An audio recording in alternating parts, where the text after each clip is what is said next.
You're listening to Let Me Tell You Why You're Wrong, all on Georgia Radio Network.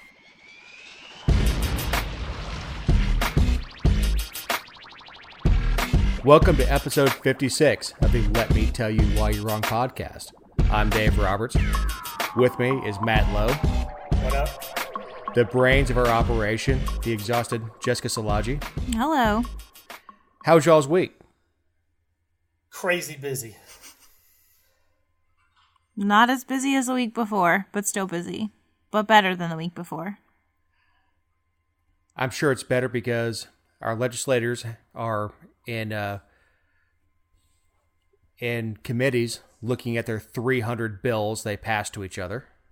They are, and they're just burning days. I think they have 6 days left, 6 legislative days, and they've just wasted, I think, 6 by clocking in, marking themselves present, and voting on resolutions that are non-binding and have no enforcement or anything like that, and calling it a legislative day. So instead of spreading it out and taking their time to go through things, they're just barreling on through. Right. Do like they usually do, cram 120 of them through on the last day. Right. And, you know, if they make any changes in the opposite chamber, like if a Senate bill is in the House and they make a change, they've got to send it back to the Senate, and the Senate has to agree to the changes. But on days 39 and 40, they just do a thing called a motion to agree. And it's like, do you agree to, they don't re-vote on it. It doesn't go back through committee. It doesn't do all of the vetting things through rules that bills have to. They just do a motion to agree, like, hey, skim this. Do you agree? And they say yes, and it passes. And that's like the most dangerous way to pass legislation because it's not going through that vetting process. And so that's what you're going to see a lot of on those bills that Matt just mentioned with 120. Like, not all of them, obviously, but that's how the sneaky stuff gets through. Well, and that's how we get garbage legislation, is it bounces back and forth, and it gets passed at 3 o'clock in the morning on sign die. Or how you end up with things that are just wrong. Where, you know, we were talking amongst ourselves, I think last week, about, you know, my pet bill that I liked last year, the Outdoor Stewardship Act.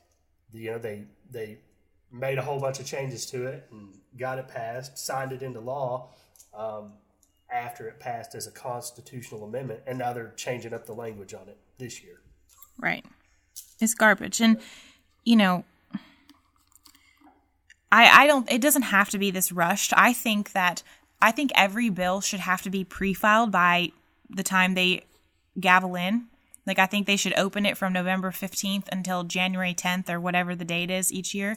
And everything has to be pre-filed. And unless there is a Supreme Court decision that affects, like either at the state level or the national level, that affects a need to, you know, like we just saw with the DUI law and the implied consent, where we have to make an immediate change to be in compliance, there should be no legislation that is filed while you're in session. And that way, I mean, you wouldn't prohibit, like, poor changes, but at least your basis, your foundation would be strong, and you'd give people plenty of time to read all of the crap. I think they should limit it to 3 pages, too. Oh, you mean you don't like the 73-page transit bill that just passed out last week? No, 3 pages. If you can't say what needs to be said in 3 pages, you're saying too much. You're likely saying something that doesn't need to be said. And that goes for contracts, too. Right. I mean, if I want you to do something for me and I agree to pay you something, we can hash that out in 3 pages. Right. I mean, the Bible has fewer words than some of these bills. Mm-hmm. And it describes the beginning and the end of life as we know it. Hopefully life as we know it soon. The end. Just come back, Jesus. Meteor 2020, huh? Mm-hmm. Or worse. So, the news dropped last week that 50 people, including celebrities, and, of course, experts on everything in life and politics, actors, were indicted in a college entrance scam. This is crazy. This is just crazy. And the more information that comes out, the crazier it is.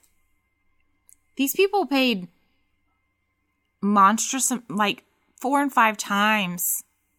Well, more than that in some cases, but the cost of these schools to just get them in. Right, and there's apparently there was a dead spot in collecting money between I can afford to buy you a new building, but I can't afford to buy you a new building, but I'm still rich. Right.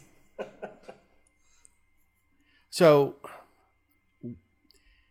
this scam was multifaceted, and it was designed to get kids into colleges. So if a kid didn't test well on the SATs, they would get a special proctor, file for extra time, which is only given to kids with special needs, which I don't understand. I mean, it's supposed to be a standardized test for a reason. And then the proctor would come over and correct their answers to get them a score high enough to get into that school. Now, obviously, it couldn't be perfect. They would also pay off the coaches of the school's programs. And obviously, this is not going to be the football program. This is going to be women's soccer, rowing. But they would say, this person is signing with us. Go ahead and admit them to get them into school. Which is one of the... Like, the proctor aspect makes sense. I mean, we hear of that kind of garbage at every level of education. The sports and the clubs, like, I've heard reports that they were photoshopping things and providing evidence of these people being on teams. Like, what happens when they actually got into the school and they didn't show up to any of the practices or anything like that? No, they feigned injury. Is the reports that I saw is they would basically go out on a gray shirt, which is you're now off the team, so they can replace you. But we're going to go ahead and pay the boosters are going to pay for your education because you were injured and you can't perform. Mm. But you think there's more than the 50? Oh yeah. Oh yeah, I would bet that, like you're gonna see, there's gonna be a lot of stuff come out of that, and it's Felicity Huffman is the headliner on this, and she was in Desperate Housewives. Her husband is Matt William H. Macy. Yes. And I know, Matt, you don't, and Jessica, you probably don't because you don't have a TV. He's in a show called Shameless. Yes. My wife watches that. Oh, God, I love Shameless. I love Shameless. It's on Netflix. And he plays a lovable scumbag. And one of the plots is he gets his kid into a private school. Just, being a scumbag. And and he's lovable, and William H. Macy's a lovable, character. He just is in everything he plays. But it's funny to me that he's associated in this. And Lori, was it Lofton? Yeah, she was in Full House. Aunt Becky. Becky. Go ahead. Well, there's an episode. Apparently, I saw it on TV recently. I don't watch the show, but. That she and Uncle Jesse, is that it? Yes. Were trying to get their kid into a special daycare and falsified the resume. Yes, which is just ironic as hell.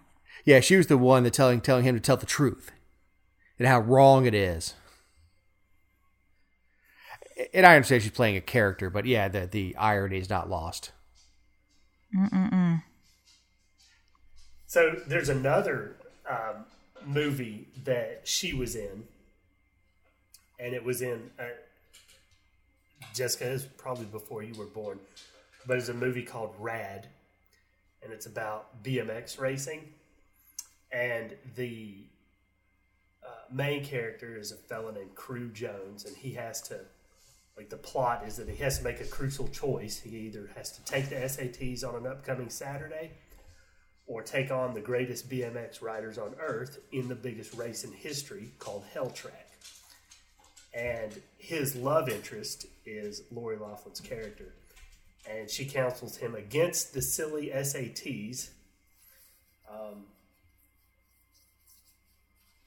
saying that there was ways around that and whatnot. And he ultimately goes on to win the race and has his own BMX brand or whatever. But I just thought it was fairly prophetic that even in 1988 or whenever that movie was made, she was proving that SATs are a waste of time.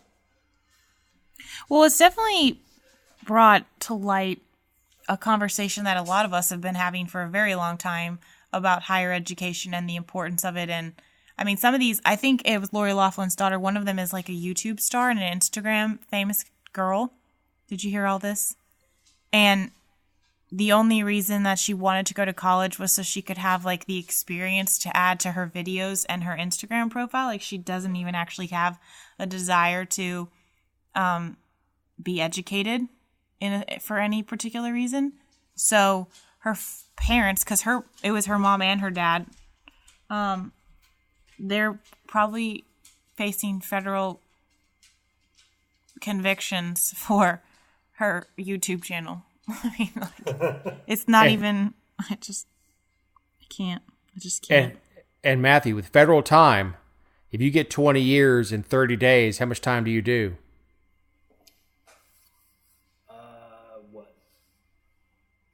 What are they doing now? Is it 3? All of it. Federal? Really? Federal is all of it. Yeah, haven't you seen Orange is the New Black? They don't let you out early. No, I don't watch that. Actually, I just finished the 5th season of Blacklist, which is easily one of my most favorite TV shows. Only because James Spader carries that thing. But I just started getting interested in Designated Survivor. That's a good show. That was actually the plot of a Tom Clancy novel. Mm-hmm. The Sum of All Fears, I believe. A good book. But anyway, back on the subject. I will land the plane this time. Whatever, man. We've made so many TV references this time, we should get an award. You really should. The fact that you guys have actually seen stuff that I've seen. I don't even have TV and listen to me. Anyway. You know what I find most interesting about it all is Aunt Becky's husband is, I can't even begin to say his name, Massimo from Target. Giuliani, I think. Anyway, he started the Massimo brand, which was like, it was a thing. Now you buy the stuff at Target, but when I was in high school, that was a brand that people wanted. Well, the memes on this have been great. Yes. The damn help, Aunt Becky, $500,000 to go to USC. How dumb are your kids? And what is it? Bob Saget talking to DJ saying Aunt Becky's going to jail. Going to jail. Yeah. That one was my favorite so far. They've got the opening credits that says Big House. Yes. So how much would it cost to get your kid into Georgia Southern? I don't know. I think they'll pay you to go there. It's like $50. Eric's going to bleep me out of the rest of the episode for saying that. It's because I'm a Georgia State grad. I'm allowed to trash talk Georgia Southern. Georgia Southern's your consolation prize when you don't get accepted anywhere else. That's not true. My little brother, took so long to get out of Georgia Southern that we thought we'd have to call him Doctor.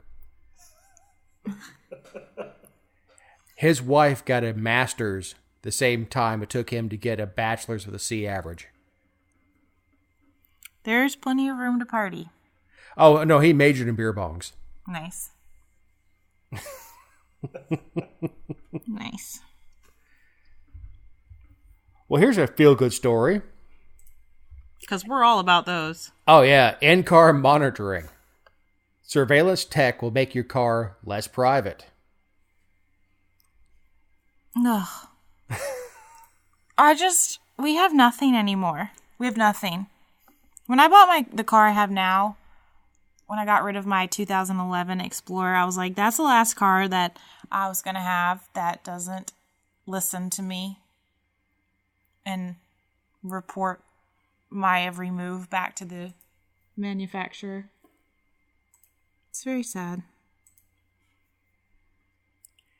You know, it's interesting. I put a couple high-end furnaces in a house up in the mountains in Jasper the other day.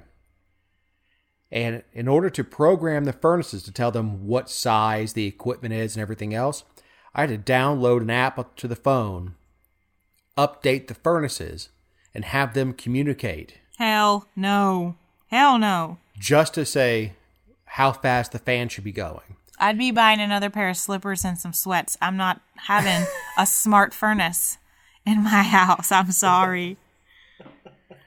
And here's the thing, that the app is usually just open to technicians. So there's notes in there. So you can leave notes about the homeowner or whatever else you want to do. This guy's an asshole. His wife's hot, but she's slutty. Watch out. The tip could cost you your wife. But it used to be just dip switches that you would tell this furnace, how many cubic feet per minute to move air. But it is not just your automobile; it's every walk of life. Mm-hmm. Your thermostats are listening to you. Your cameras are listening to you. Your computer's listening to you. Now your car.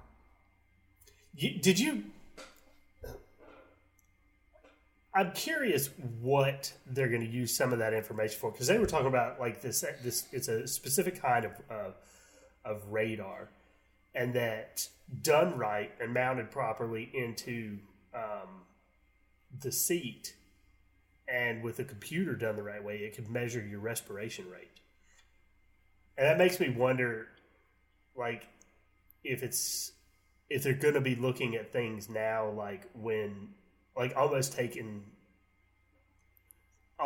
some kind of like medical type readings, pulse, respiration rates, things like that to see if the car should take over and stop.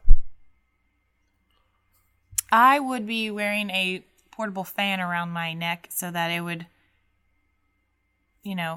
give the impression that I'm breathing a lot faster than I am. I hate all of this. Like, it really bothers me that they want to monitor this kind of stuff in our vehicles.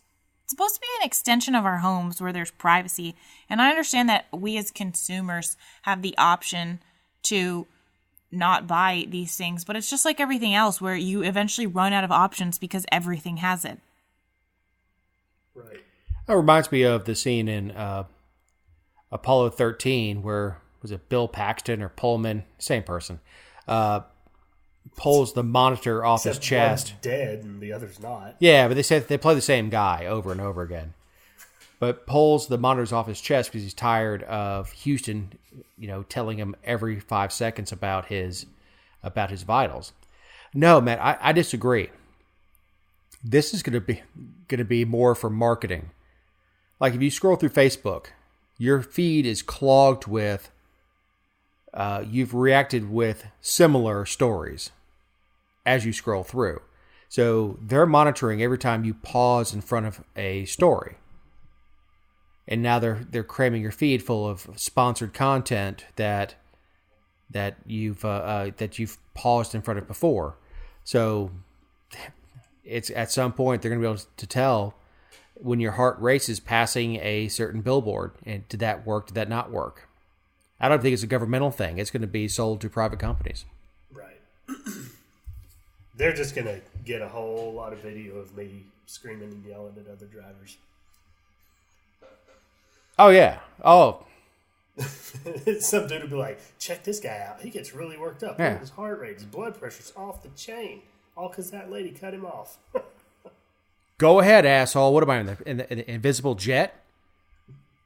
Yeah, move.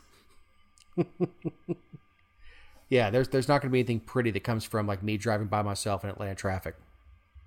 Of course, where Jessica lives, they'll get a whole lot of just like staring at the dirt road. What do you mean? You live out in God's country. I do, but I mean, I still drive fast, and we have some paved roads. We have some paved roads. Mm-hmm. Right, and they're littered with rattlesnake carcasses. Yes, and lots of deer. But speaking of technology, most Americans are not in support of regulating tech companies. Oh, some more awfulness. So obviously this is because of, I think Elizabeth Warren is the one that started this, right?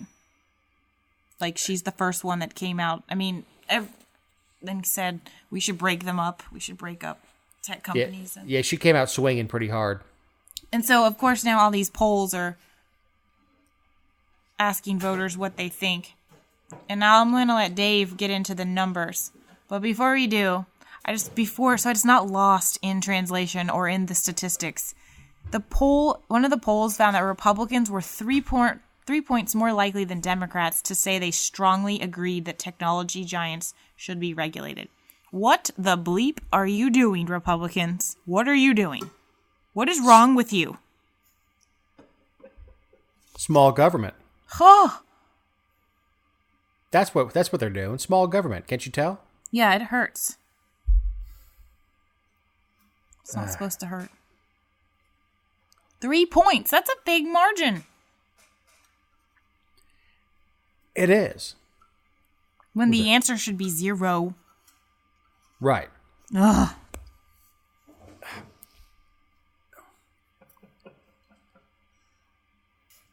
Uh, 53% chose that tech companies should not be regulated. But that's still, I mean, 47% is a big number. Yeah, I was shocked that it was that close. Like, I really thought we'd be somewhere at like 70-30. And I heard someone today talking about net neutrality. I'm like, the government does not give neutrality. It never has and never will.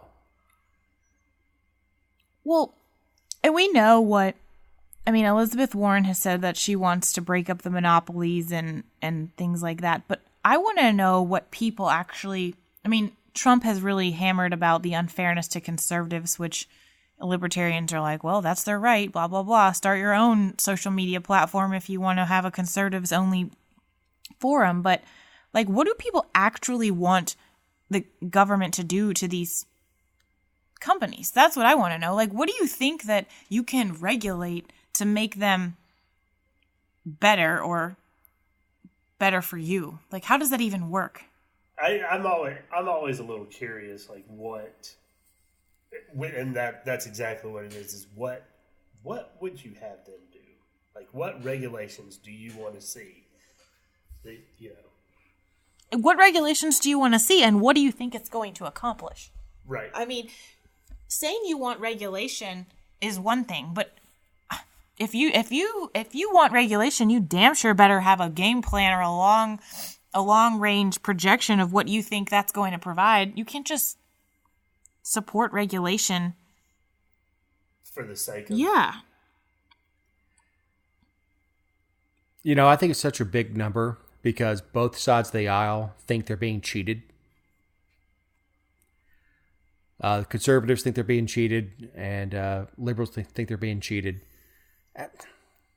Thank God a majority is like, leave them alone. Man, and that poll's got a margin of error of 3.1 points. So it could be 6.1.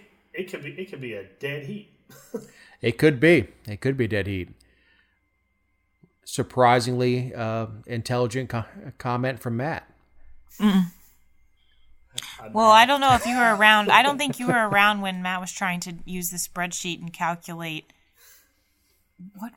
What are you trying to count? I can't. It was births, but it was, I don't know, it was like episode 5 or 6, but it had to do with out of wedlock births, and it was down racial lines. Oh, God. And I was running the numbers back and forth on it. while being heckled by Giles and Jessica. So the two smart people in the room were heckling you. Yeah, it was probably one of the most inaccurate episodes we've ever produced because the numbers Matt was spouting off. That was mathematically accurate. Until you brought me in. Right. So here we are back at tech companies. No, but I mean... Thank you, air traffic control. Yeah. The other question I have about the regulation is, like, what are tech companies doing that has such an impact on your life? Like, what are you upset about? I think it's. I'll tell you. I don't know so much about Amazon other than you talk about like their game of following you around the internet is they're on point with that. But Facebook, I know what information Facebook has about me because they have what I let them have. Mm-hmm. Google, like, I think the thing with Google is I don't know. You don't know what you don't know. Does that make sense? It does. So, like, there's a part of me that there's a little hesitation with Google because I there are things that I know they know, which is all of my phone contacts, emails, web browsing, anything, my location at any given time, where I've been, where I'm going, places that I've asked directions for, voice searches, music choices, all of that. Google has all of that. Can you choose not to use Google? Yes. I'm honestly asking because in the last conversation about cars, I was talking about how consumers are eventually boxed out of options, and so I legitimately am asking, like, do you feel like there are still options where, or do you just end up diversifying who holds your information across different platforms? I think what it is you eventually have to just come to terms with the fact that Google is going to have more and better information on you than the CIA or FBI or anybody ever could imagine compiling. And so far, they're doing a better job protecting it. No. That's an argument for private. Right? Mm-hmm. Yeah. But to directly answer your question, yes, for the time being, I think you could go without Google, but it's not going to be too terribly far into the future where if you're going to exist in the modern technology driven world, you're gonna have to, just because of the phones, you're either Android or your iPhone. And so you pick your poison, but they're both getting the same thing. I mean, even down to your pay methods. I mean, I run Google Pay. It's attached to my bank cards and credit cards and whatnot. So unless you want to, go live off grid somewhere, no, you can't get away from them. Well, Orwell was right, but he was wrong about who Big Brother is. The right. all-seeing eye is a corporation, not the government. Right, and it looks like a G. Which I think is a case to be made to not regulate them, because I don't want the government involved in what the private corporations are doing for a number of reasons. But right now, we're still consenting. Right. Did you watch back when they had Zuckerberg up for those Senate hearings and everything? I don't know, it's probably been a year ago now. And one of them asked him, did he think that his company did a better job at securing people's private information than the federal government? And he was like just deadpan, and he went, yes. And he's not wrong. I know. It's one of my favorite things to ever come out of that whole thing, and it was great. Well, I think Google had a problem with their security where their employees had access to all the listening devices in your house. Whatever, is it Alexa or whatever you have in there? That's Amazon. Google has Google Home. Google Home, yeah. So your cameras. So there was a time where any employee in the programming area could pull up any person and go look inside their house and all that stuff. Right. I bet that was probably one of those things where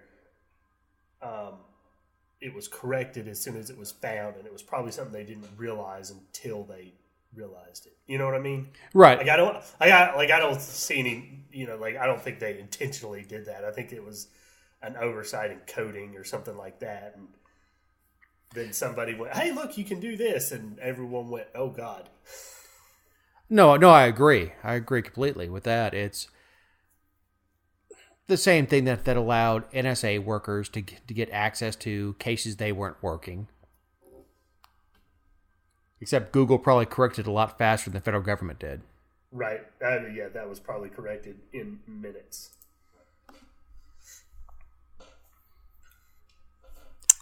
I don't know.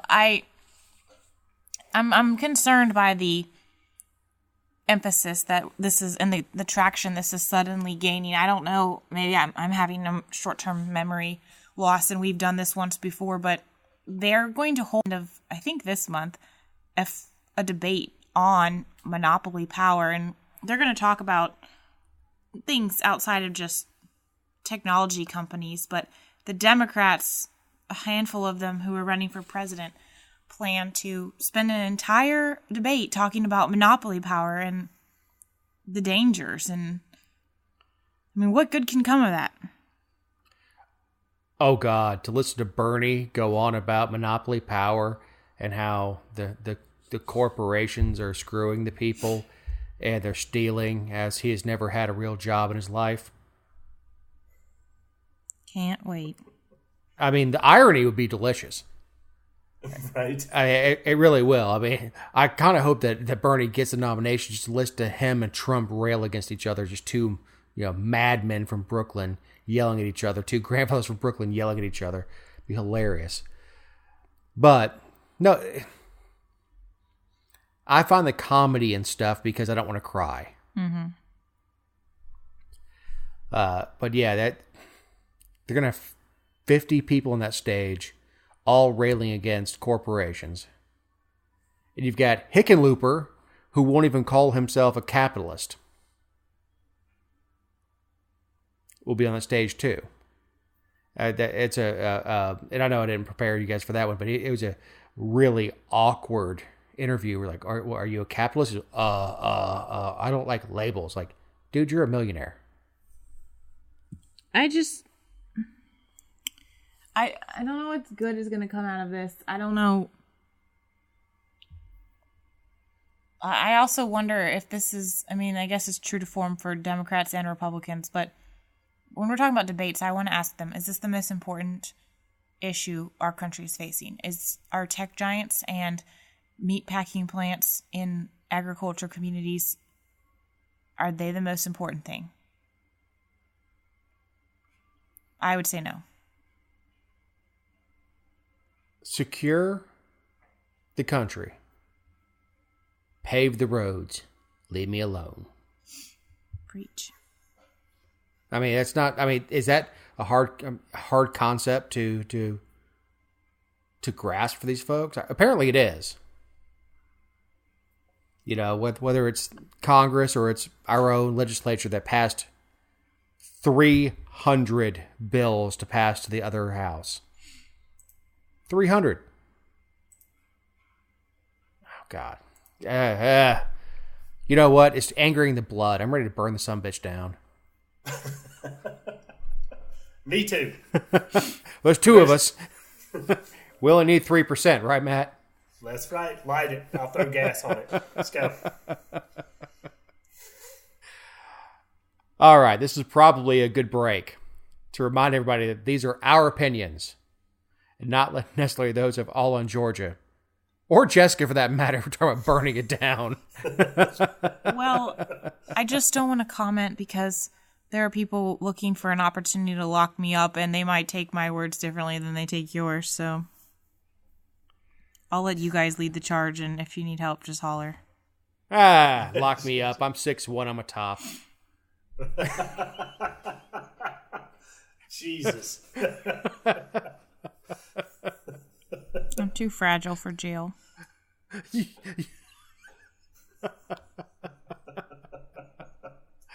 You'd be the queen of cell block D. Right. No. If I ever go to jail, I'm claiming that I'm a man so that they'll put me in solitary. I've already worked this out with a couple sheriffs down here. They said that if you claim to be transgender, you get your own cell because they don't know where to put you. If you refuse to sign all the paperwork that says they gave you certain things, they'll throw you in solitary for that too. I won't tell you how I know. I'm glad you finished that sentence. Like, I'm going to claim I'm a man, so they put me in the men's side. Damn! Yeah, I'm ready for a fight.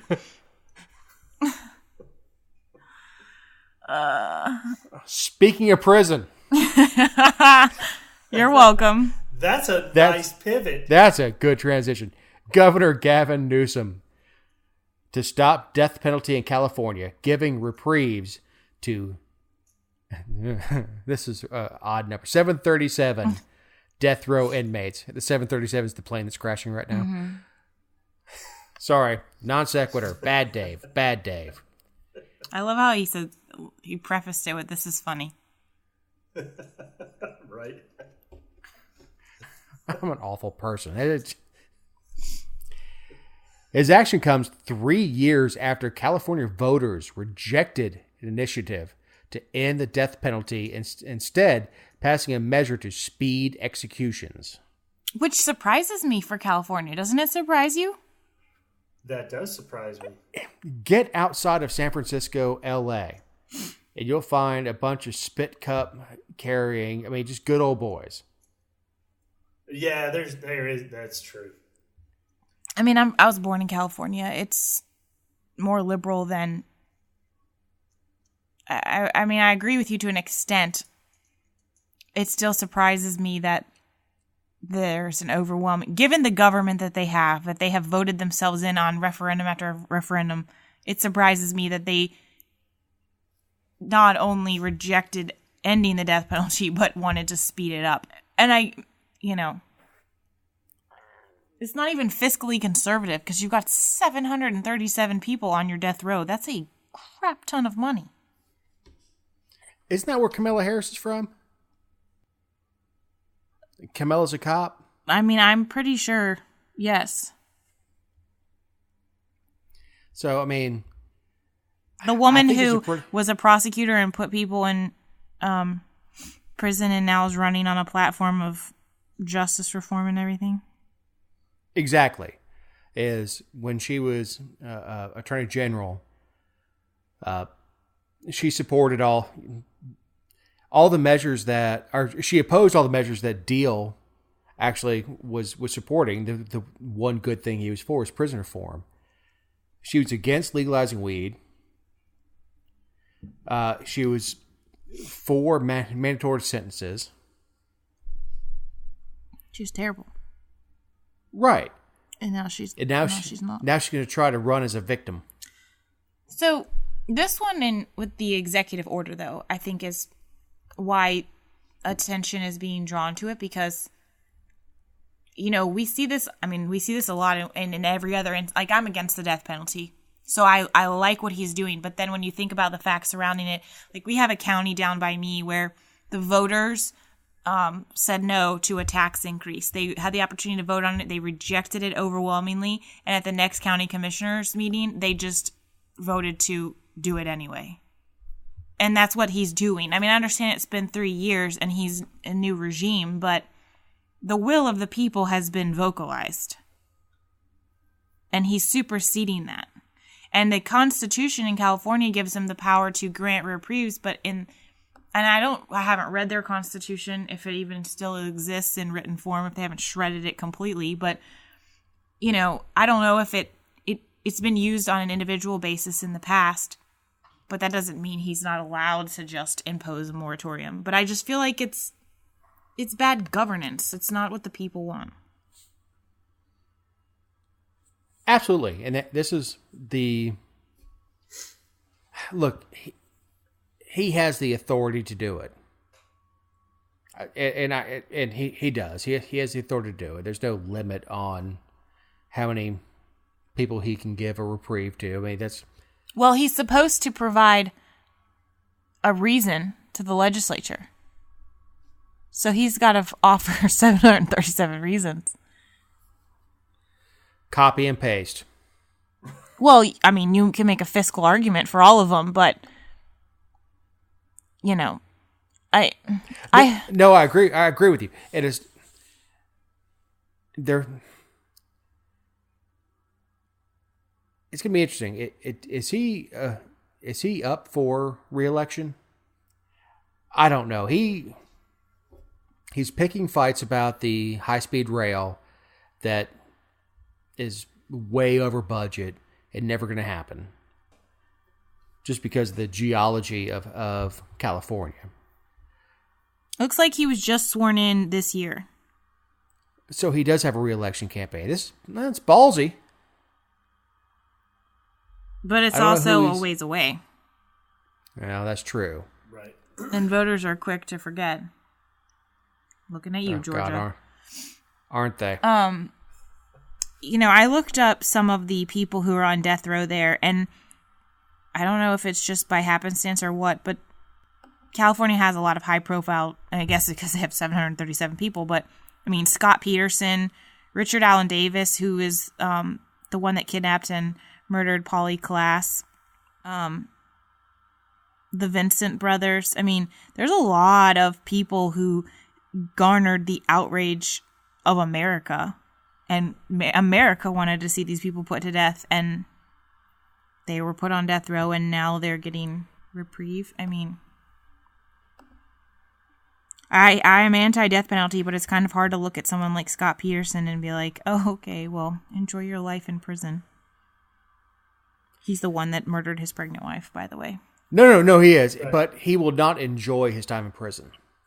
No. And I'm not coming out as anti-death penalty. I'm just saying, it's not like he's going to leave death row. It's going to be,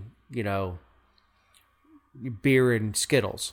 Life is better on death row. You have more freedom. You have a more relaxed prison lifestyle. I mean, it's completely different because you're constantly in the appeals process, and it's different. So I agree that it's not going to be better. It's just kind of hard to comprehend. Like, these are national stories. Right. I don't know. I guess I'm shocked that there's that many people on death row in one state. Now, if you told me nationwide there was 737 people, I'd be like, yeah, I could see that. That's because they're not killing anybody, Matt. Yeah, they're not. They haven't put anyone to death in 10 years. Right, but I mean, I'm anti-death penalty as well. So, like, I tend to look at that and be like, well, good.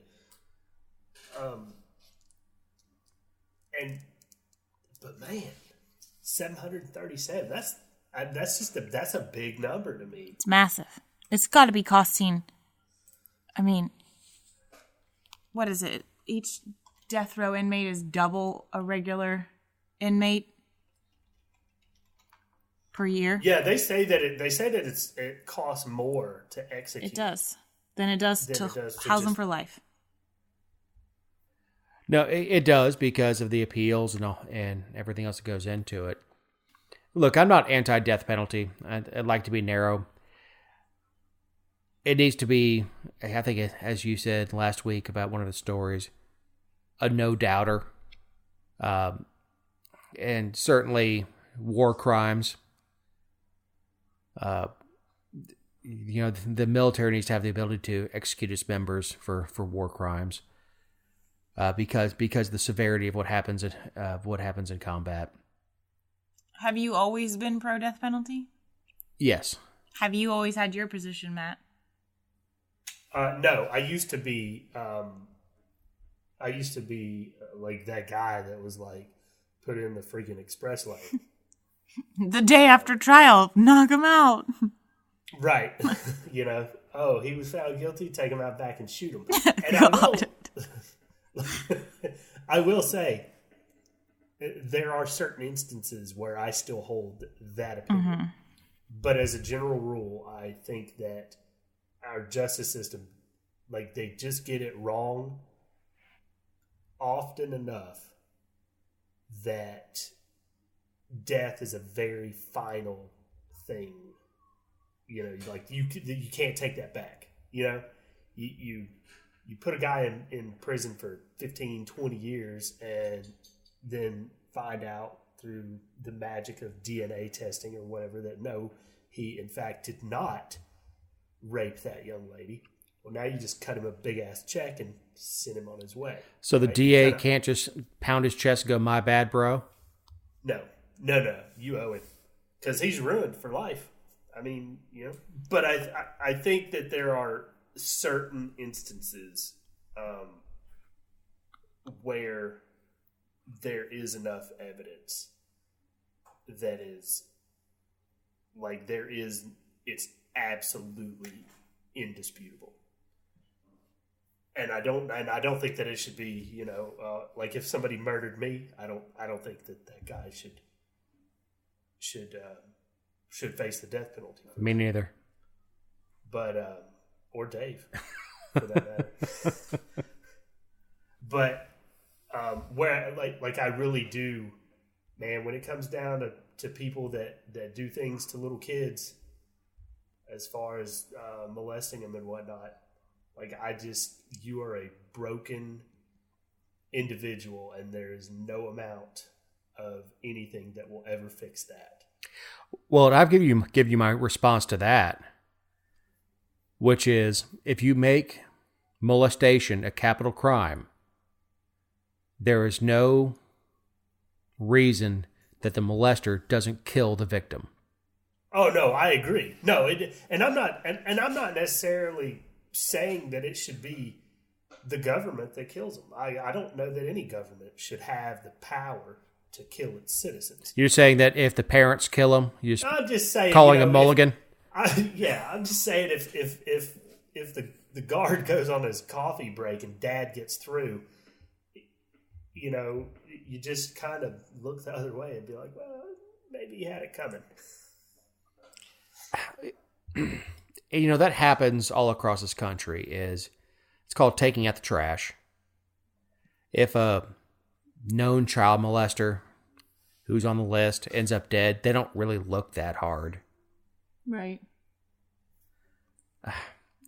But, back on the story, it should be narrow and overwhelming to take someone's life. And you bring up an interesting point, because I think around the state, 35 states still allow the death penalty, or they still have it on the books. They may have moratoriums, but whatever, I'm getting off in the weeds. But, they've tried to legislate how to make it narrow. Like in Georgia, we had a proposal to ban the death penalty in instances when there was only one eyewitness. Well, that's great, but you could have two eyewitnesses and flawed DNA, or a lying analyst. I mean, there's so many things that factor in. That's why I would rather an innocent person never set foot in a jail cell and a guilty person. I'm totally screwing up this quote. Somebody fill it in. Yeah, you rather 100 guilty men go free than one innocent man go to prison. No, I understand. And here's the difference in eyewitness quotes. And I'm going to quote a movie that Matt has promised to watch. My Cousin Vinny. I actually tried to find that. It's not on Netflix or Amazon. I have it if you'd like to watch it. I don't own a DVD player. They have, oh God, shut up. They have an eyewitness that's staring through bushes and a dirty screen, a dirty window. They have an eyewitness. They have a confession, and it's the guy's being kind of a smart ass, not really smart. So when did you kill the clerk? It's like, I killed the clerk? questioning, like, what are you talking about? And when you read that into evidence, I killed the clerk. So if you were to take that and say, look, I've got an eyewitness who no way could have seen him and a confession that was not sincere, yeah, we're gonna send him to the death chamber. But there's also, I was standing there when he shot my friend in the head, and I barely got away. Right. So, I mean, I was just getting at, I don't think that you can legislate narrowly. Like, I don't think you can ever find a perfect way, because you're going to either bring in factors that are still flawed, or you're going to end up, leaving so much out there. It's just not, it has to be, you either allow it and you deal with the consequences that you're maybe possibly putting to death people that are innocent, or you outlaw it completely. I don't think. No, I was agreeing with you poorly. Okay. It's saying, if you say that you have to have eyewitnesses are flawed. Sure. That all eyewitnesses are not created equal. The guy that's 3 feet away from what happened and the guy that is 100 feet away are both eyewitnesses, and to count them equally is problematic. No, I'm agreeing with you. Just like I said, very poorly, in that you can't legislate that, as you hope that there's some discretion from the bench, which I know is a big hope sometimes. Right. Not here in Paulding County. We got great judges here. Also, just because I was curious, I looked up as of February 28th, there were 2,737 death row inmates in the United States. How many of those? Wow. How many are those all at the state level, or are there federal and military inmates included in that number? Let's see. That's a third in California. Yes, that is federal and military, and then the 32 states that allow it. That's a third in one state. Yeah. Wow.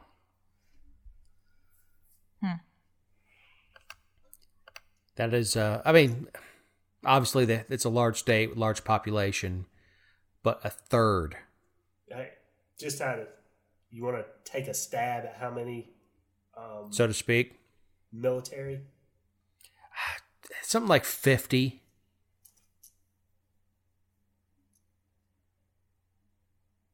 Jessica? Yes, 50. 4. Oh. I was about to say, there's not many. It's like Hassan is one of them. Yeah, the guy that shot up Fort Hood. Right. Then Hassan, the guy that his name is Hassan Akbar,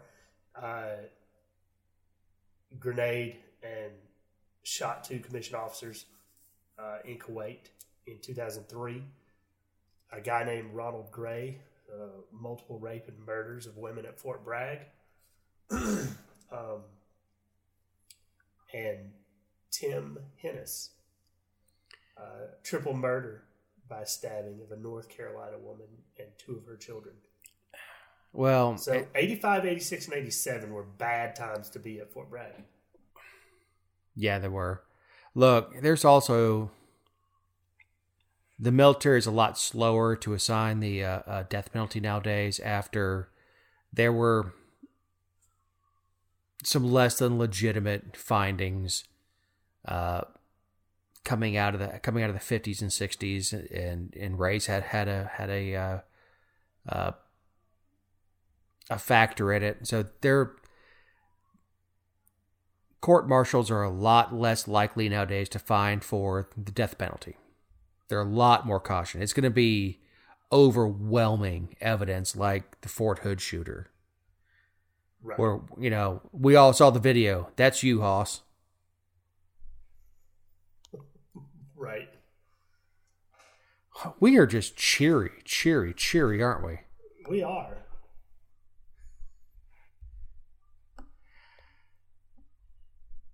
And apparently, a state that does want to execute its prisoners can't get the drugs.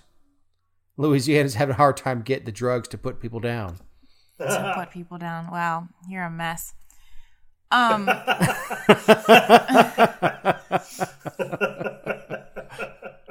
can tell I deal with more vets than doctors. Yeah. This isn't new either. I mean, I think Arkansas is one of them, and this brought to light a huge problem with death row injection drugs anyway, because it's all sealed from state open records laws. And because of that, I think Arkansas resorted to the black market or overseas, and we're paying like thousands. Like, I think they paid like $60,000 for one vial for one execution. And there's like all these transparency repercussions from what they're doing. But the pharmaceutical companies have said, we don't want you using our drugs to kill people. And so they're not selling them to the states. And so that's another reason that executions have halted, because they can't get the drugs legally. And then it brings up the question, does the government have are they required to obtain things legally? I'm going off of pure memory here.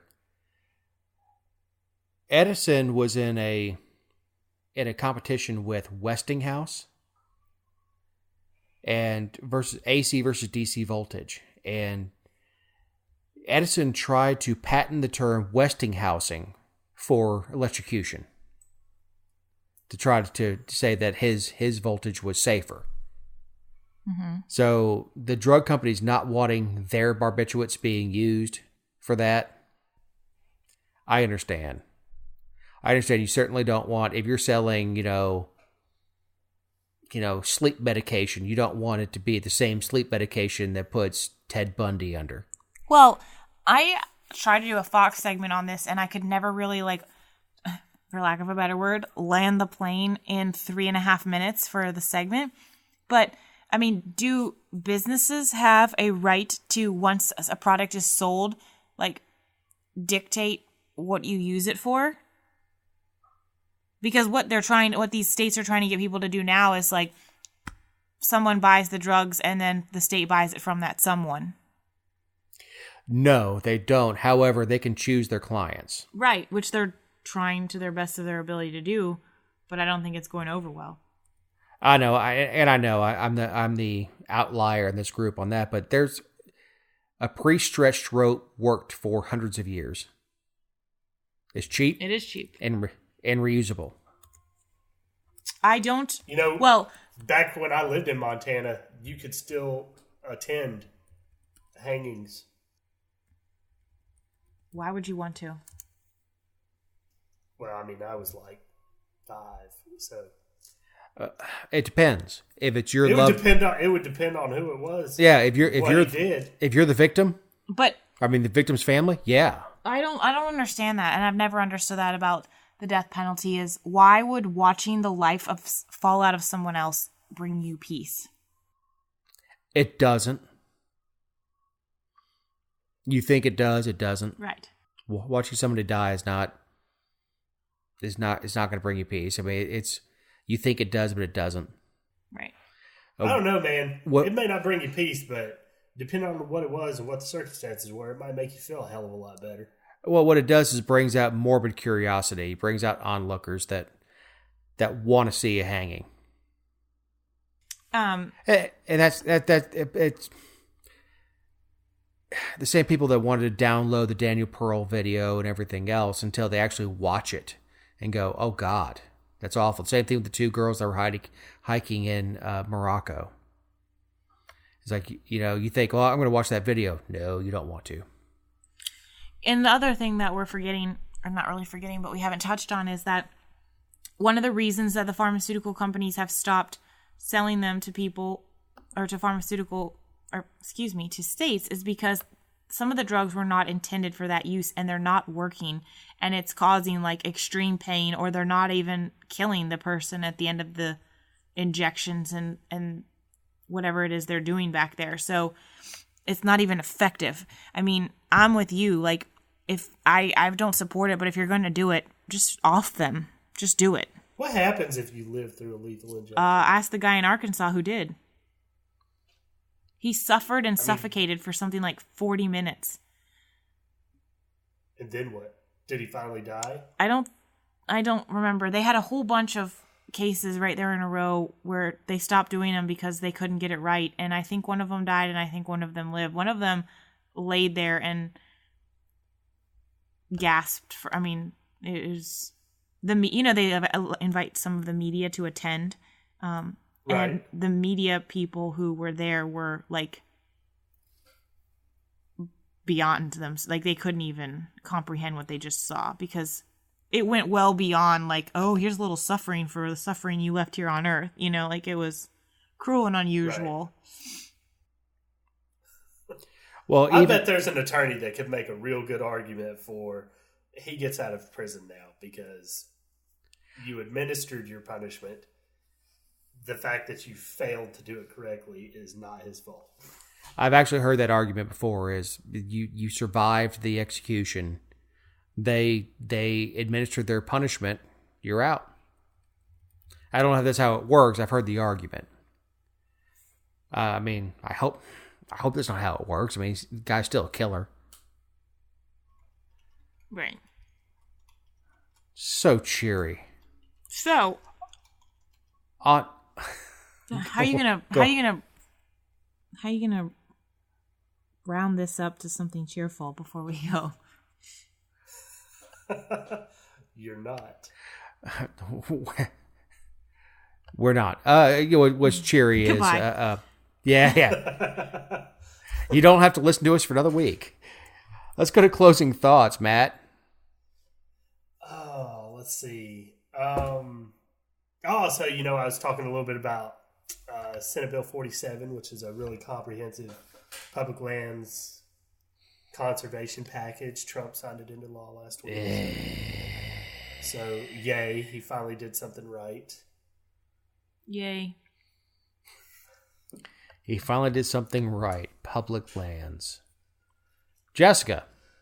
In the interest of fairness, because I was so hard on our former governor, I would like to issue a lashing to our current governor, Governor Kemp, for creating the Georgians First Commission, in which he appointed the head of the commission to, who is a former state rep, who I really, really appreciate and like a lot, but I'm very disappointed to see in his position earning $175,000 a year when the Georgians First Commission, their sole purpose is to eliminate waste in government. And you're going to pay someone the salary of the governor? If we still had a loser of the week, it would be Kemp for doing this because I'm not a fan. $1.75 to eliminate waste. A new commission to oversee. I mean, we have so many boards and commissions and groups that already do this. I believe I could do it part-time for half. Right? Don't need that. Don't need that. Don't need that. What's this? Nope. Good God. I know. $175. The same salary as the governor. I want to spike the football. And we'll do a little more on this when the details are out. But Lindsey Graham signed on to a bipartisan, again, dangerous word, bill on gun control. It's a red flag bill. It's not as bad as some of the states, where if you're accused of being crazy, they have 14 days to get you in front of a judge to decide if you're crazy. But during that 14 days, you would have to turn your firearms over to a federal marshal. And God knows what happens to him from there. I remember when we were all cheering for Lindsey Graham because he was this badass that stood up for Brett Kavanaugh. I wasn't. I've never cheered for him. And we said that don't worry, he'll be the a-hole next week. Well, it's next week. He's the a-hole. Right. The perpetual a-hole. And if it passes, I'm sure Trump will sign it. Of course he will, because Trump is a statist and he has never been pro-gun. Right. He has imposed more regulations on our guns than Obama did. Yes, he has. And go read his book, The Way Things Ought to Be. No. He has never been a friend of the gun owner. I mean, just hasn't been. That's just the way it is. Anyway, more cheerful stuff. Let's go ahead and land this plane. For Jessica Szilagyi, Matt Lowe, I'm Dave Roberts. Thank you for listening to our rambling. Later.